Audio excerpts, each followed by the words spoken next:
5, vamos ler do versículo 1 ao versículo 4.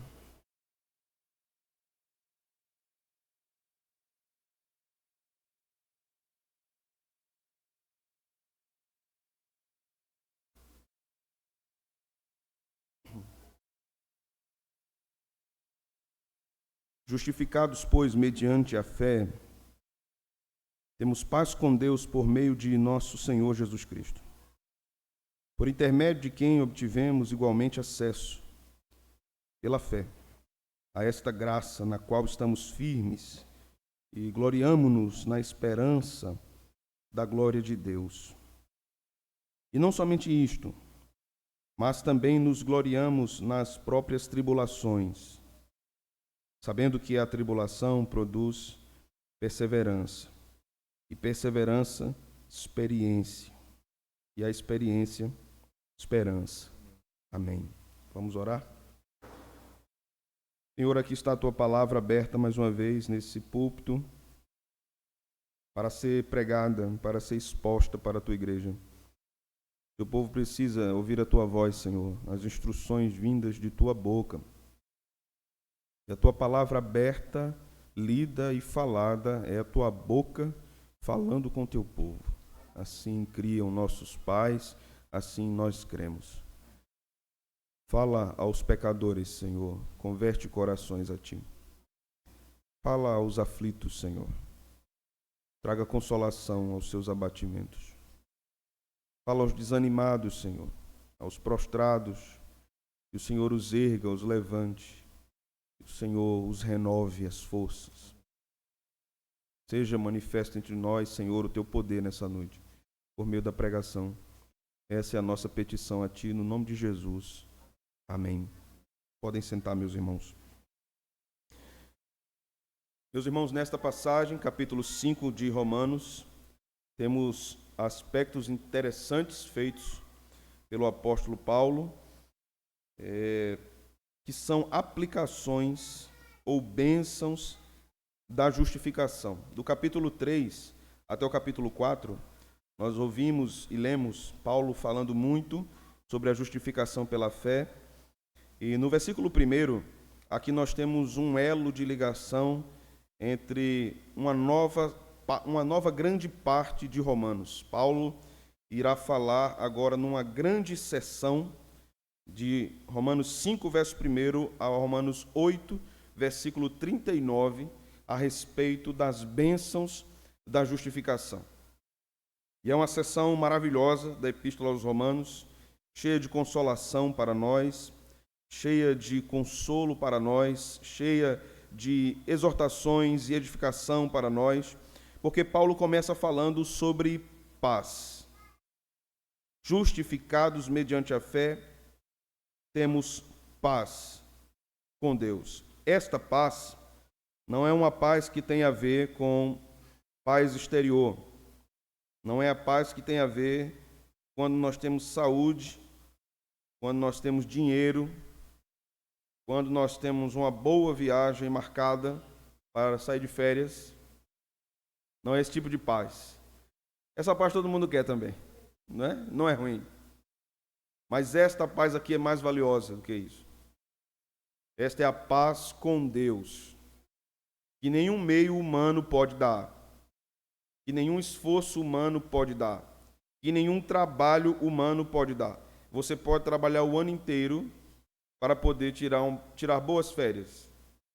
Você pode trabalhar o ano inteiro para poder trocar o seu carro, ou não, né?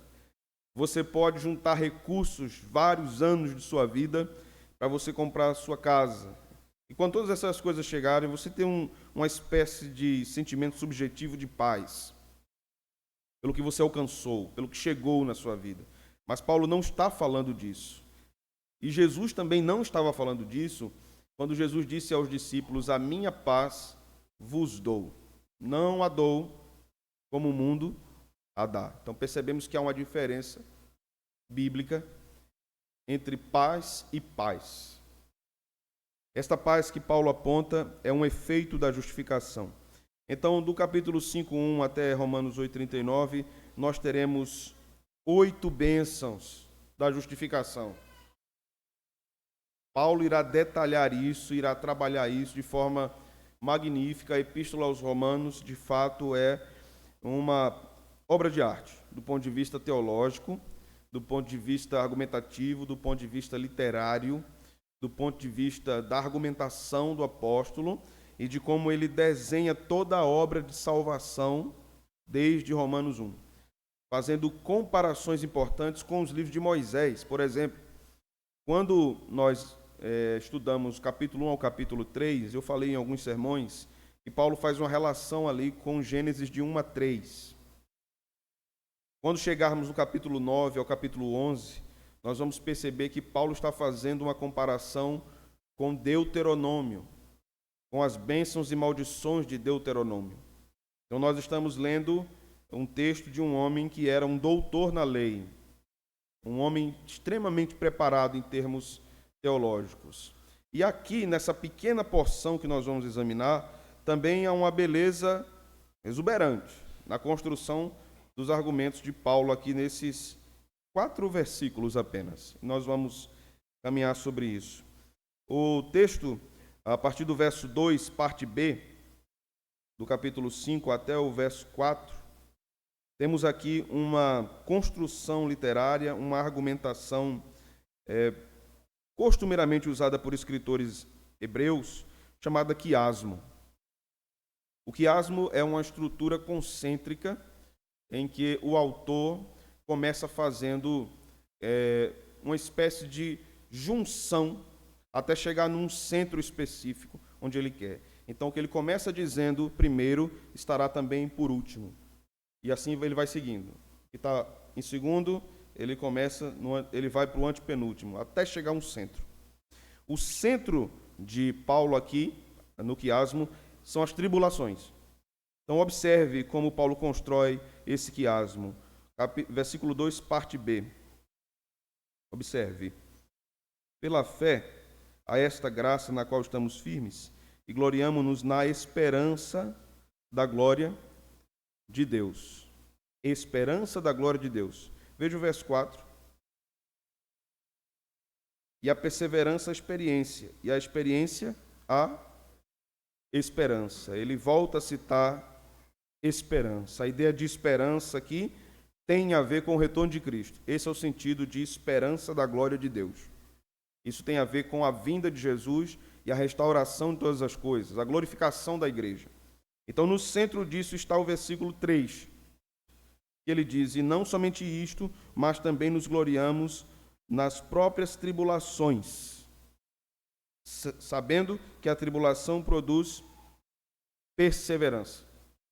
Este é o primeiro ponto literário interessante em Paulo, porque ele está dizendo que a esperança da igreja, é isso que ele está tentando dizer, a esperança da igreja será afiada nas tribulações. Ela será aguçada nas tribulações, ela crescerá nas tribulações. Paulo está dizendo que as tribulações farão parte da vida da igreja, e aqui propriamente o termo tribulação tem algo especial que eu vou mencionar daqui a pouco, mas há várias possibilidades de aplicação para nós, para todas as tribulações que nós passamos. Mas Paulo, usando a palavra que ele usa aqui no grego, ele tem algo específico em mente, quando ele usa tribulação. Mas uma outra questão a observar aqui do ponto de vista literário é que o argumento de Paulo é gradativo. Esse era um argumento comum entre os romanos, graditio em latim. Eles começavam a trabalhar um assunto até chegar num clímax. Então é isso que Paulo faz quando ele menciona aqui no versículo 3 sobre as tribulações, dizendo o seguinte: e não somente isto, mas também nos gloriamos nas próprias tribulações, sabendo que a tribulação produz perseverança. E a perseverança, experiência. E a experiência, esperança. Veja que é gradativo. Da tribulação à esperança. Então você vai seguindo um caminho, até que a esperança esteja mais crescente no coração, aguardando o retorno do Senhor. Com isso, Paulo está ensinando à igreja que as tribulações do tempo presente não vão se comparar com a glória que há de ser revelada. E a igreja espera algo melhor. Embora ela viva aqui nesse mundo e desfrute das bênçãos de Deus no mundo caído, mas ela espera algo melhor. E isso só é possível porque um dia os crentes foram justificados pela fé. Mas vamos para o versículo 1 e 2 agora, para trabalharmos o primeiro ponto aqui. Vejamos que Paulo faz uma ligação com o que estava dizendo anteriormente, dizendo que justificado, pois, mediante a fé, por causa disso, nós temos paz com Deus, por meio de nosso Senhor Jesus Cristo. Se não fosse Cristo, não haveria possibilidade de alguém ter paz com Deus. Não são sacrifícios oferecidos, não são atos religiosos, não são oferendas, não são promessas, não são penitências que fazem com que o homem tenha paz com Deus. Somente Jesus pode fazê-lo. Somente Jesus pode interromper a ira do Pai contra o pecador.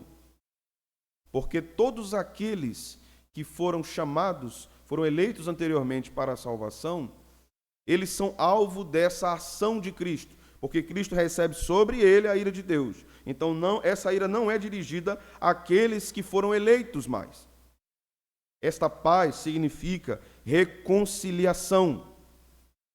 Essa paz não é um estado de espírito, não é um suspiro de alívio, não é isso. Não é essa a paz que Paulo está falando. Quando nós pensamos em paz na nossa cultura, nós pensamos exatamente nisso. Nós pensamos no suspiro de alívio. Tenho paz. Resolveu. Nós esperamos a ligação, o WhatsApp. Nós esperamos uma mensagem dizendo que aquela aflição acabou. Nós esperamos a morte quando estamos em grande enfermidade, sabemos que possivelmente nós não iremos superar. Também não é esse tipo de paz. Esta paz aqui é uma paz concedida por meio de Cristo. Temos paz com Deus por meio de nosso Senhor Jesus Cristo. Isso é muito significativo, irmãos. E aqui não temos apenas a isenção da condenação divina, mas o justificado tem um tesouro, o amor de Deus por ele. Agora que a paz foi estabelecida, ele recebe esse tesouro, o amor de Deus por ele. Por isso que lá em 2 Coríntios, Paulo vai dizer a graça do Senhor Jesus Cristo, o amor de Deus, o Pai, e as divinas consolações do Espírito Santo. Eu só tenho o amor do Pai por meio da graça do Filho. É isso que Paulo está trabalhando aqui, está nos mostrando aqui. Nós agora não fomos apenas isentos da condenação. A justificação, ou a paz aqui, não é apenas Deus interromper a sua ira e não nos dar o que merecemos. É mais do que isso. É Deus fazer isso e dizer o seguinte: agora você é meu filho. Agora você está na minha casa. Agora você vai entrar em outro ambiente. Não mais o da ira, não mais o da condenação, não mais o do pecado, mas do meu amor. Por isso que Paulo vai dizer em Colossenses, o reino do Filho do seu amor. É isso que Deus nos conduz. Essa paz é recebida pelo crente quando ele é justificado. Então não há paz com Deus sem Cristo. Não é possível. Não é possível isso acontecer. Mas veja o versículo 2. Por intermédio de quem obtivemos igualmente acesso, pela fé, a esta graça, na qual estamos firmes e gloriamo-nos na esperança da glória de Deus. Então, por intermédio de Cristo, obtivemos igualmente acesso. A ideia de acesso aqui é, de fato, uma entrada livre.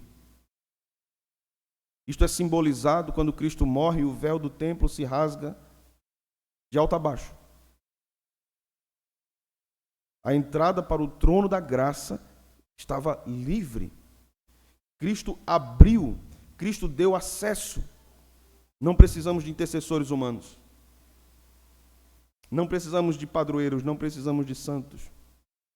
Não precisamos da intercessão dos sacerdotes para que Deus nos ouça. Nós temos livre acesso por meio de Cristo.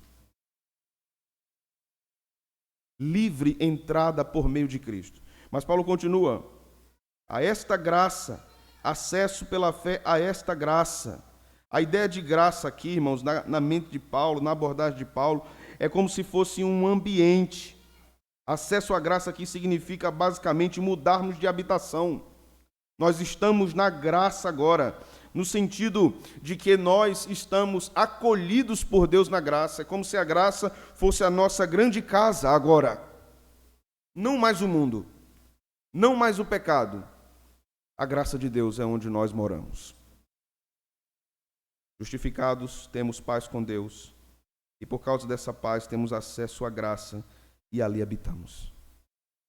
Então, Paulo usa uma expressão aqui agora mais difícil, porque ele diz: gloriamo-nos na esperança da glória de Deus. O que significa aqui gloriamo-nos? Como um crente pode se gloriar se a Deus pertence toda a glória? Por que Paulo usa, então, a expressão gloriar-se, ou gloriar-me nisso? A ideia de se gloriar aqui tem a ver com alegria, tem a ver com júbilo. Paulo está dizendo, então, aqui para nós que gloria-se ou alegra-se na esperança da glória de Deus. Isso é um resultado óbvio do que aconteceu anteriormente. Se agora eu tenho paz com Deus, se não sou mais alvo de sua ira, se agora eu não estou mais em arenga, em briga com Deus, se eu não sou mais inimigo, se eu não estou mais na postura de um combatente, mas se agora as portas da graça se abriram e eu entrei, e hoje eu posso dizer: Abba, Pai, hoje eu posso escutar: Tu és meu filho amado. Se isso acontece, então o resultado disso é: eu me alegro na esperança da glória de Deus. Isso quer dizer que eu me alegro no fato de que Cristo voltará e eu serei libertado absolutamente de todo pecado. E então, quando isso chegar, absolutamente a paz se instaurará na minha mente, no meu corpo, tudo em mim. Hoje eu tenho paz com Deus porque não estou mais em desavença. Mas quando a glória de Deus triunfar, quando a esperança alcançar de fato o seu alvo, que é o retorno de Cristo, então tudo que se relaciona ao pecado será absolutamente derrotado em mim. Será absolutamente derrotado em você. É por isso que a gente se alegra, irmãos. Você pode pensar assim: mas eu sou tão pecador. Pastor, eu sou tão pecadora. Veja o que a Bíblia nos diz aqui. Uma vez justificados, mesmo continuando como pecador, você tem paz com Deus.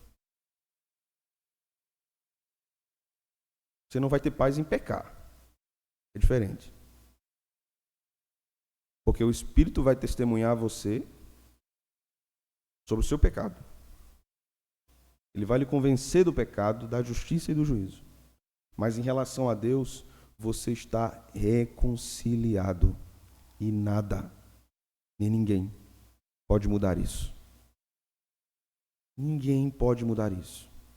Percebe que o que Paulo está dizendo aqui, que uma vez justificado eu tenho paz, uma vez que eu tenho paz, eu tenho acesso à graça, eu entro nos portais celestiais da graça e ninguém pode me tirar de lá. E uma vez que eu entro, eu tenho esperança nessa restauração final do meu corpo na ressurreição e ninguém pode mudar isso. E ninguém pode transformar isso em condenação. Por isso que lá na frente ele vai dizer: nenhuma condenação há para os que estão em Cristo Jesus. Onde está aqui a perca da salvação? Em lugar nenhum. Paulo está nos dizendo que uma vez que fomos salvos e justificados, fomos reconciliados com Ele. Fomos reconciliados com o Pai. E ninguém pode mudar isso, nem mesmo eu, nem você. Você é filho agora. Você é filha agora. Ninguém pode mudar isso. Jesus voltará.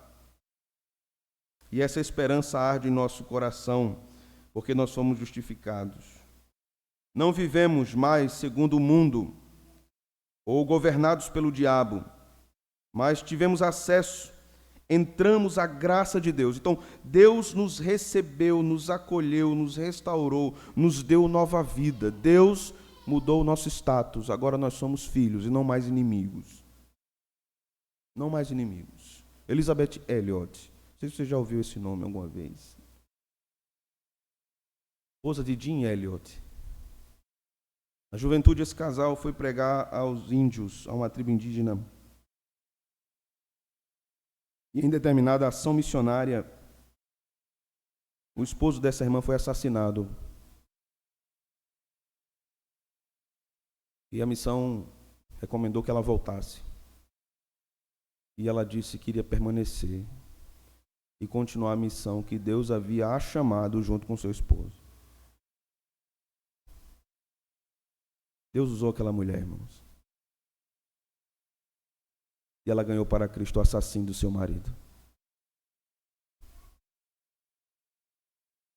E o assassino do seu marido, convertido, foi o primeiro pastor daquela tribo. Justificados mediante a fé, temos paz com Deus. As coisas velhas passaram e tudo se fez novo. Deus instaurou a paz. Há aqueles que vivem perturbados por seus pecados antigos.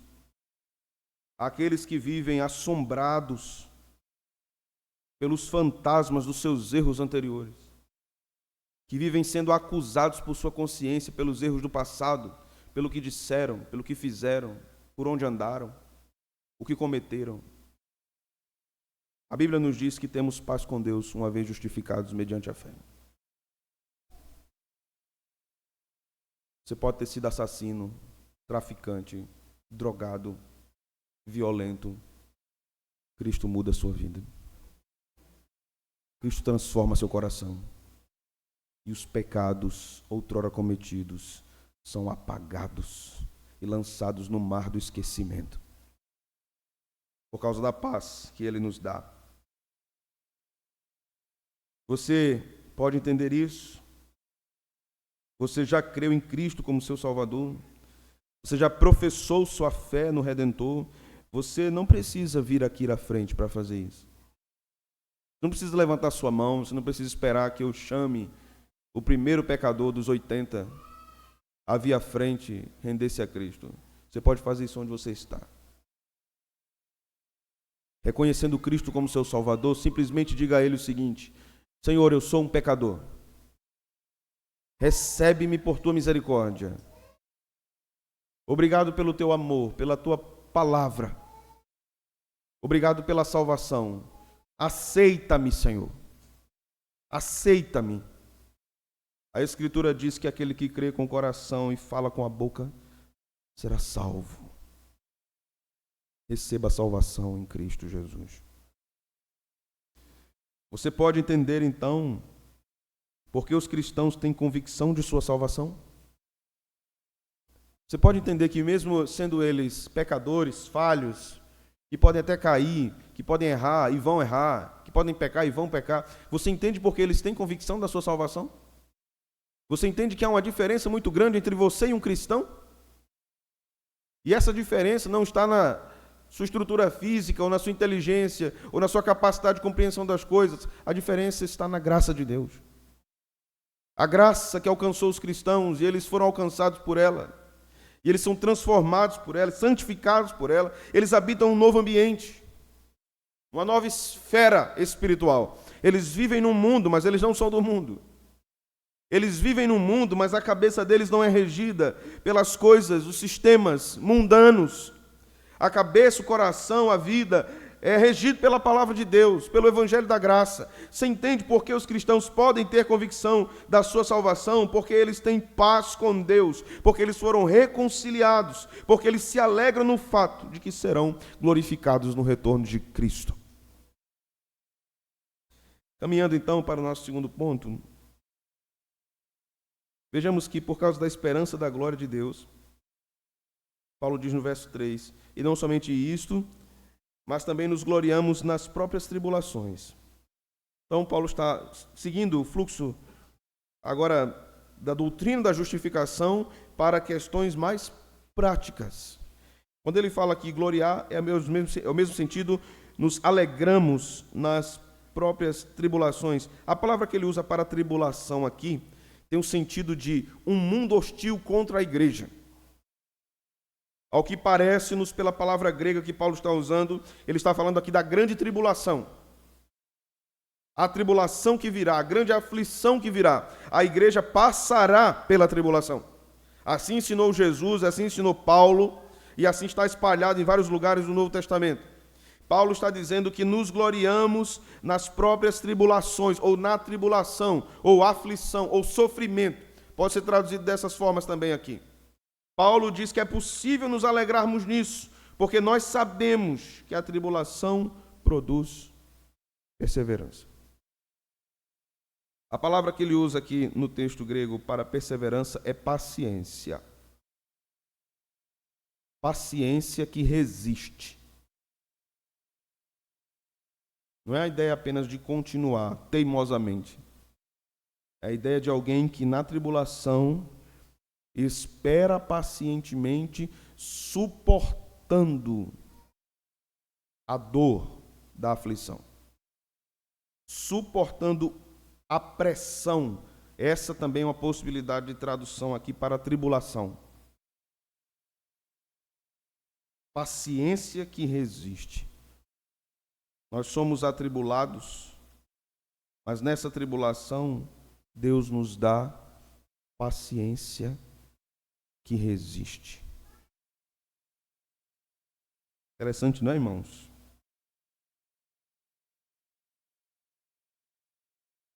Paulo não está falando aqui, basicamente, das nossas tribulações corriqueiras.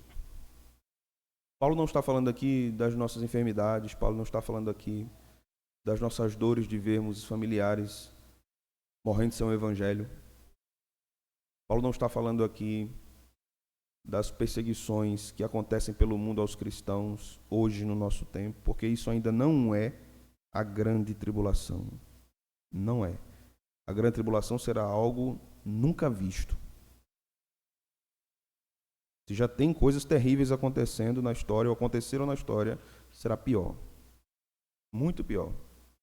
E Paulo nos diz aqui que a igreja se alegrará nesse período. Como é que consegue? Como? Observe os juízos de Deus nas Escrituras, como Deus julgou o mundo várias vezes. Observe como Deus julgou Israel durante 70 anos na Babilônia. Observe o texto que nós vimos pela manhã, o povo em miséria em Jerusalém, com tudo destruído, tudo queimado. Então, como é possível, numa situação semelhante a estas, alegrar-se, gloriar-se nas tribulações? Paulo não está aqui convocando os crentes a serem loucos. Paulo não está dizendo assim aos crentes, mande Deus mandar mais para você se alegrar mais. Paulo não está aqui nos incitando à loucura, à insanidade.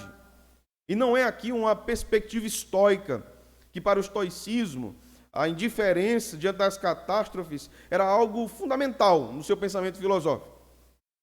Então, um filho podia morrer caindo de um prédio, um estoico olhava para aquilo e ficava tranquilo.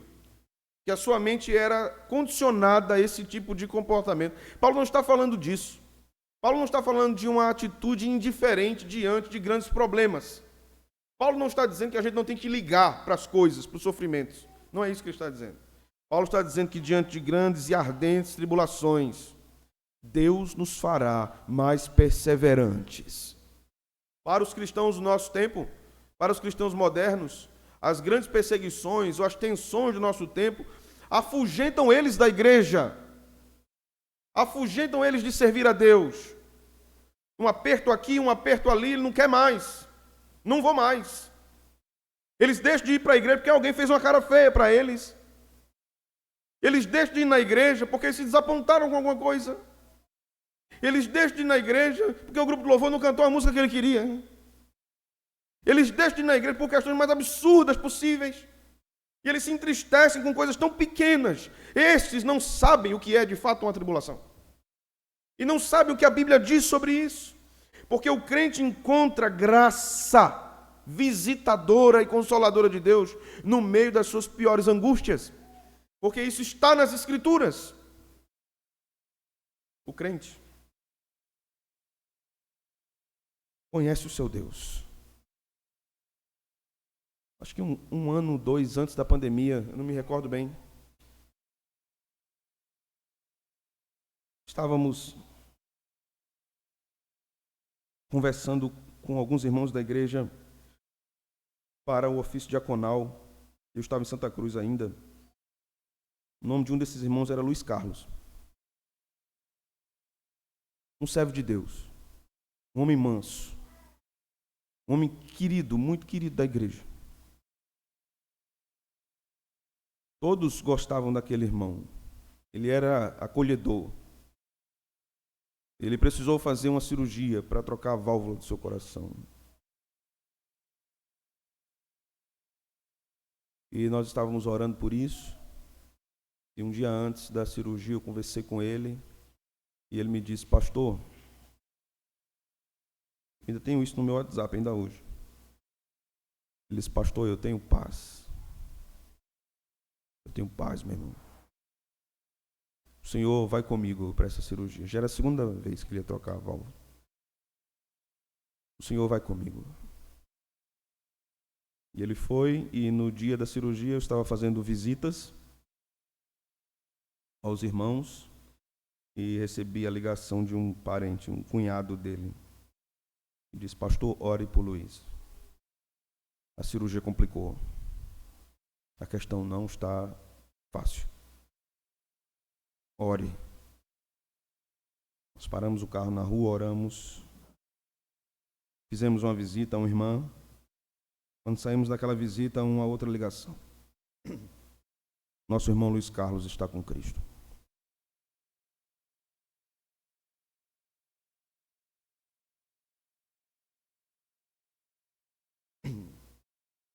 E a ligação dizia: pastor, por favor, vá comunicar às filhas dele.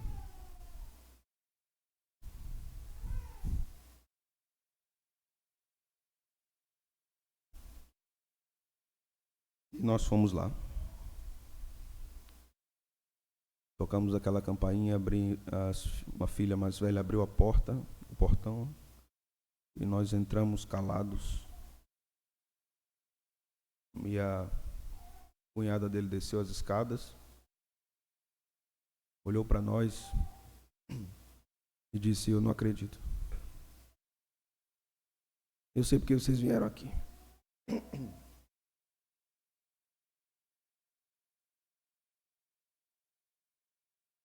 Eu sei porque vocês vieram. E eu não acredito que Luiz morreu. O pranto tomou conta daquela casa. Nós subimos para conversar com as 3 filhas. Uma pequena de 6. Um eu acho que de 13, 14. E uma com 17 ou 18 anos. Não tinha mais de 20. Sentamos com elas e falamos sobre a morte. Falamos sobre Cristo. Falamos sobre a nossa esperança. E falamos que o Senhor havia chamado o pai delas. A mais nova disse: então, eu quero ficar com meu pai. Eu posso ficar com meu pai, pastor? Se ele está no céu, eu quero ficar com ele. Não tinha o que dizer agora, né? Houve o funeral alguns dias depois. Foi terrível para a igreja aquela semana. No domingo, eu estava no púlpito e comecei o culto. Às 6 horas. No domingo da morte. E aquela viúva entrou com suas 3 filhas pela porta do templo. E louvaram ao Senhor. Ao Deus de Abraão louvai. Do vasto céu, Senhor. Eterno e poderoso Pai. E Deus de amor. Augusto Jeová.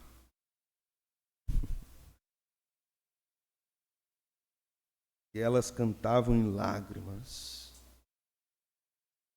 de luto, mas nunca abandonaram o dia do Senhor.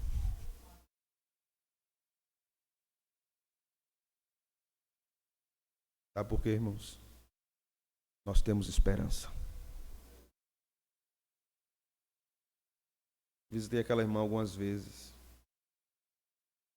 Ela cuidava das coisas de casa, ele era empresário, ele tinha uma empresa, ela não sabia de nada da empresa. E agora caiu tudo no colo dela. Assim.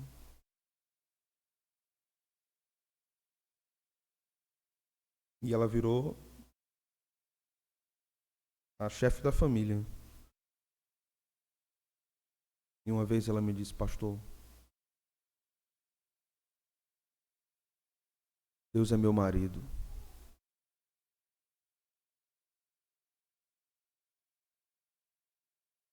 Deus levou meu marido, mas não me deixou sem marido. Ele é meu marido. Ele cuida de mim. No meu coração há viva esperança de que essas coisas aqui vão passar, essas aflições aqui vão passar, pastor.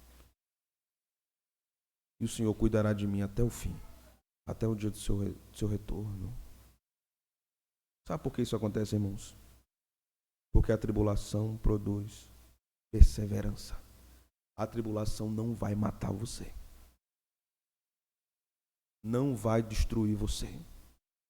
Não vai enlouquecer você. Deus vai lhe ensinar a ser perseverante. Agora, essa perseverança não é na força do ódio. Eu sou ruim, eu também não vou abrir mão. Não é isso, não. Eu vou mostrar aqui, eu não vou você trincar o dente para mostrar aos outros que não, você não vai ceder. Não é isso, não. Não é na sua força, não é Deus lhe empurrando assim. Ó. Você vai. Porque a perseverança dos santos não depende dos santos, depende da perseverança do Espírito em agir nos santos. E o Espírito não deixa de perseverar por nós. O Espírito de Deus não desiste dos filhos de Deus. E vai nos empurrando, continue, persevere. A paciência vai ser dada a você e você vai continuar resistindo. E diz o texto aqui, meus irmãos, de forma muito clara para nós. E a perseverança, a experiência. Essa palavra usada por Paulo aqui é muito interessante, viu? Porque experiência aqui é uma ideia de uma pessoa que foi provada e passou no teste. Esse é o sentido aqui. Ela passou pelo fogo da tribulação, da provação, da aflição. Tem experiência, ela passou no teste. É uma tradução bíblica em português que traduz isso aqui, experiência, como força de caráter. Mas isso não é um esforço próprio, isso é uma obra do Espírito Santo. Por meio da obra da santificação. Embora até aqui Paulo não tenha mencionado o Espírito, e ele só vai mencionar o Espírito Santo lá no capítulo 8, mas isso aqui se dá por causa de uma obra do Espírito agindo nos crentes. Porque isso é posterior à justificação. Então, uma vez salvos, o Espírito habita no crente. Quando Deus salva o crente, ele é batizado com o Espírito. É ali que acontece o batismo. Ele é selado por Deus. Então, quando Paulo diz a perseverança ou esta paciência vai gerar a experiência, vai gerar essa força. Você só terá força espiritual se você for provado, se você for angustiado, se você for atribulado. Você só vai ter paciência se você passar por isso. Talvez você diga, então eu não quero ser paciente. Você vai passar do mesmo jeito. Aí é pior, porque você passa pela tribulação sem paciência, então dobra. Fica dobrado, igual a tapioca.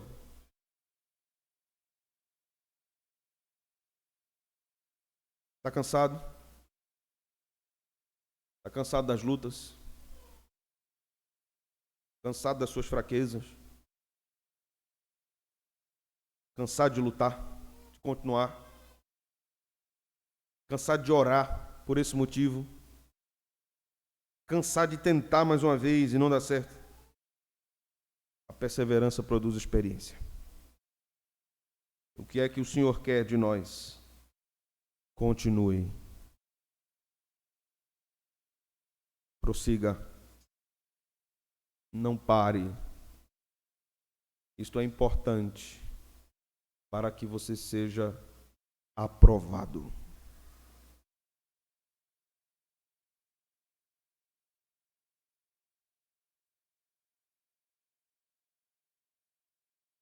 Tribulação em Paulo aqui, meus irmãos, é sinônimo de pressão, como eu disse, de aflição, de dores diversas. Nós vamos ter isso na nossa vida. Não há triunfo na vida cristã sem sofrimento, viu? Você não é o único que está sofrendo.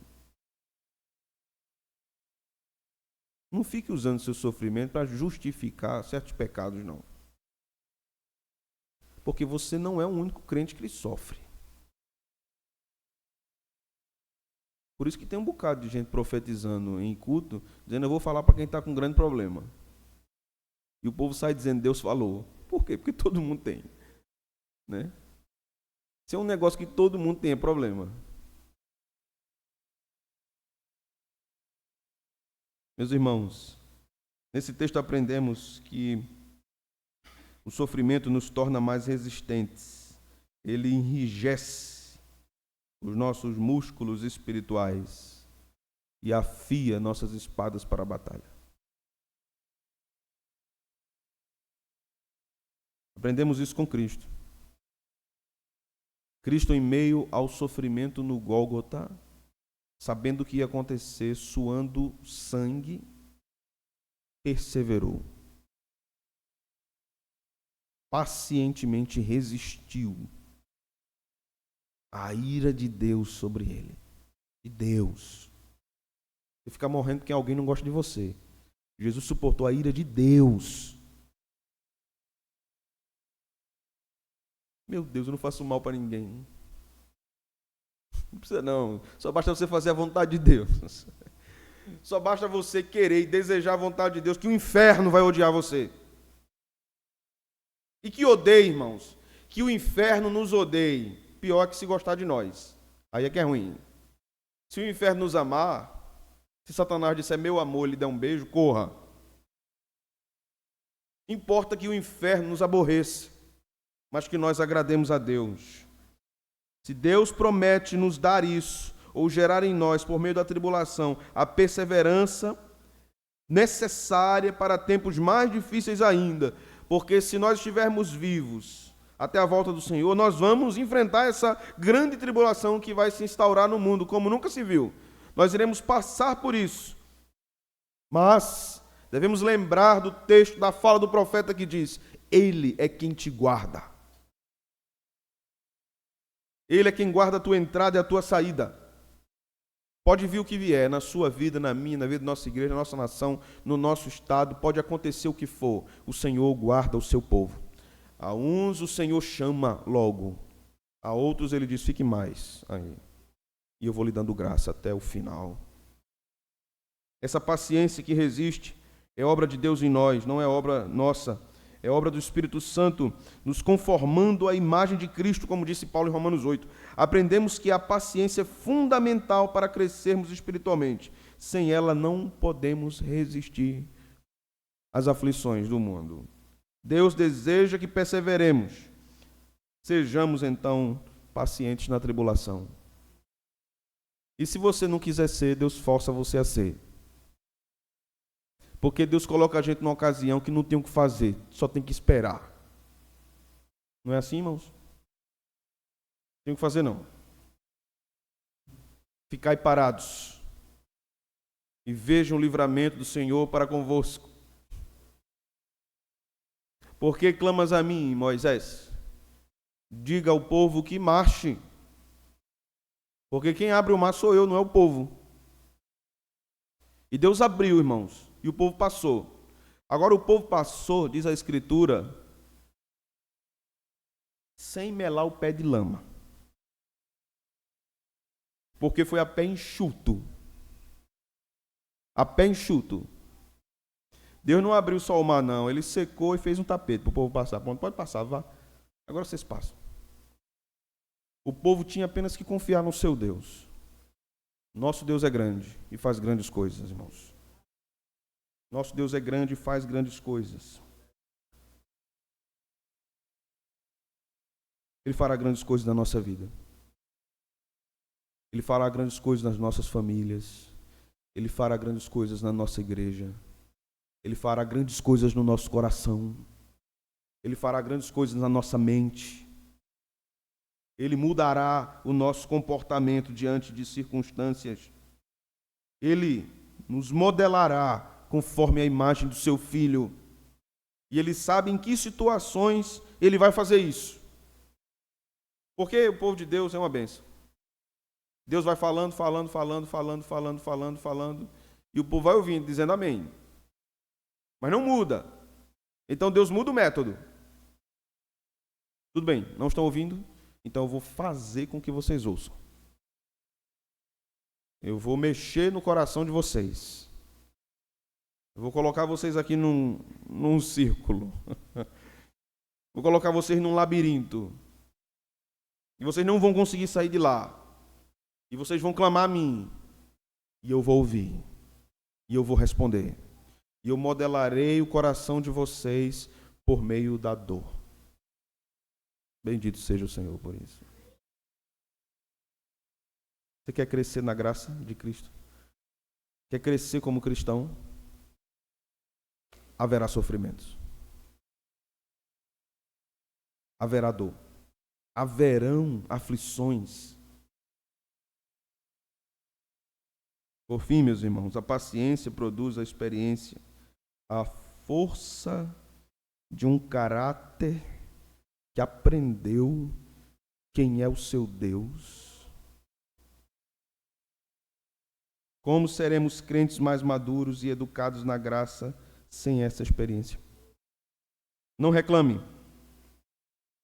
Entenda como o Senhor trabalha na sua vida. Pare de murmurar. Pare de reclamar de tudo. Do sol, da chuva, do trânsito. Pare de reclamar. Entenda que o Senhor está trabalhando na sua vida. Não reclame. Entenda a finalidade da tribulação na sua vida. Sermos mais experientes significa que aprendemos a ser mais pacientes, mais perseverantes. Tudo isso findará com a glorificação da igreja. Paulo vai voltar a tratar disso mais à frente, nós vamos voltar também. Meus irmãos, por fim, maravilhosa é a graça de Deus. Grandioso é o amor de Deus por seu povo e sábio é o nosso Deus. Deus permite que coisas absurdas nos alcancem para nos ensinar a sua grandeza. Deus permite que o incompreensível nos alcance para nos ensinar a paciência e a perseverança. Deus permite que as coisas não se resolvam pela força do nosso braço, para nos ensinar a confiarmos nele apenas. Não é apenas um caso de orarmos mais, porque na aflição a gente ora mais. Mas às vezes a gente ora mais e confia menos. A gente ora mais e confia menos. Não é isso que Deus quer. Deus quer que a gente persevere, mas que a gente cresça. Por que Deus não respondeu até hoje? Por que Deus não mudou o quadro até hoje das situações? É porque Deus quer que você cresça. Ele está impulsionando você para o crescimento. Vamos orar? Eu quero chamar o grupo de louvor. Nós vamos cantar de novo aquela música